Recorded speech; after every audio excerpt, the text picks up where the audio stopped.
بسم اللہ الرحمن الرحیم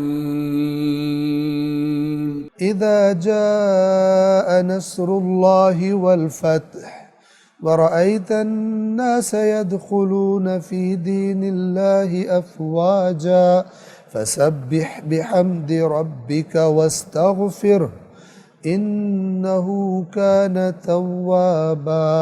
سورۃ النصر کا ترجمہ اور مختصر وضاحت۔ بنام خدائے رحمان رحیم۔ آیت نمبر 1، اذا جاء نصر اللہ والفتح، جب اللہ کی مدد آ جائے گی اور فتح، جسے ہم فتح بولتے ہیں، یعنی غلبہ، دشمن پر کامیابی، فتح حاصل ہو جائے گی۔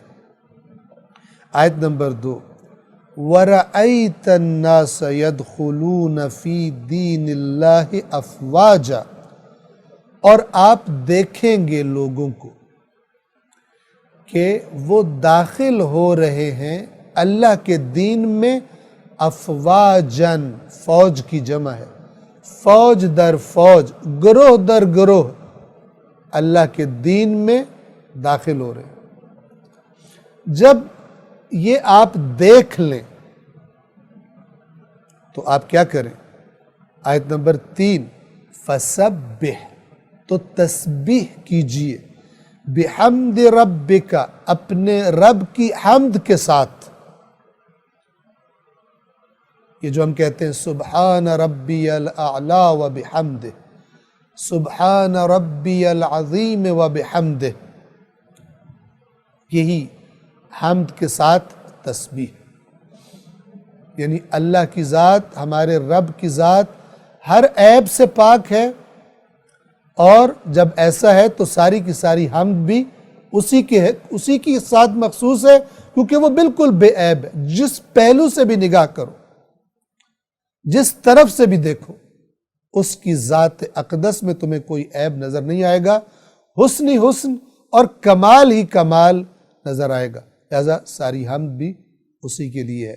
الحمدللہ، تمام حمد اللہ کے لیے مخصوص ہے، تمام حمد کا مالک اللہ ہے۔ فَسَبِّحْ بِحَمْدِ رَبِّكَ، تو اپنے رب کی حمد کے ساتھ تسبیح کیجئے، وَاسْتَغْفِرْهُ، اور اسی سے مغفرت طلب کیجئے۔ اِنَّهُ كَانَ تَوَّابًا، بے شک وہ یعنی اللہ توابا، بہت زیادہ توبہ کو قبول کرنے والا ہے۔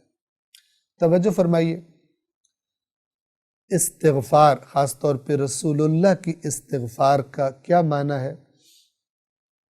اس کو ہم نے سورۃ الفتح بیان کرتے ہوئے اس کی ابتدائی جو دوسری آیت تھی وہاں پر بیان کر دیا تھا۔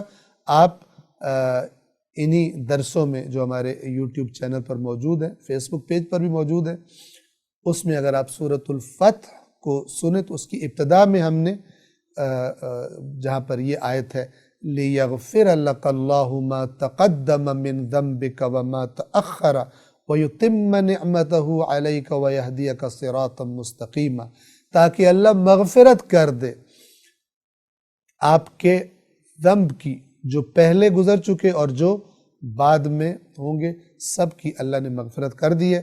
تو وہاں ہم نے اس کا معنی بیان کیا تھا۔ یہاں پر کہا جا رہا ہے، خوشخبری دی گئی ہے اس سورہ مبارکہ میں، اور یہ ایک اور قرآن مجید کی صداقت کی دلیل ہے۔ یہ سورہ مبارکہ نصر صلح حدیبیہ کے بعد اور فتح مکہ سے پہلے کے زمانے میں نازل ہوئی ہے۔ اللہ تبارک و تعالیٰ نے خود سورۃ الفتح کا بھی جو آغاز کیا، فرمایا اِنَّا فَتَحْنَا لَكَ فَتْحًا مُبِينًا، ہم نے آپ کو، یہ جو حدیبیہ میں معاہدہ ہوا ہے، یہ ہم آپ کو فتح مبین، روشن، جس میں شک کی کوئی نہیں ہے، واضح فتح آپ کو ہم نے عطا کر دی۔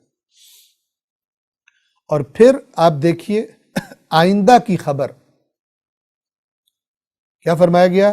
کہ جب اللہ کی مدد آئے گی اور فتح حاصل ہو جائے گی. یہاں پر فتح سے مراد فتح مکہ ہے. اور آپ کیا دیکھیں گے کہ لوگ قلیل تعداد میں نہیں، گروہ در گروہ، قبیلے کے قبیلے اللہ کے دین کو قبول کریں گے. آپ دیکھیں گے جب یہ وعدہ پورا ہو جائے اور آپ یہ سب دیکھ لیں، فَسَبِّحْ بِحَمْدِ رَبِّكَ وَاسْتَغْفِرْ، اپنے اس رب کی حمد کے ساتھ تسبیح کیجئے کہ جس نے اپنا وعدہ پورا کر دیا،